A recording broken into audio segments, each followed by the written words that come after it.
Ayun sa mo. Wow, straight sila. Ang sisipag. Ayun na sila. Asang bahay nila, ma'am? Alin?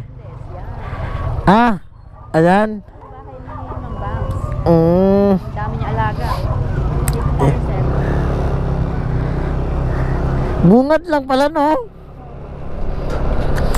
Yung ganon, pwede nila yung ipa second floor. Pwede na, pero hindi pa yata. Saan? Anan? Ay, nasa loob ako ng bistik. Shout out sa mga followers na natin na taga bistik.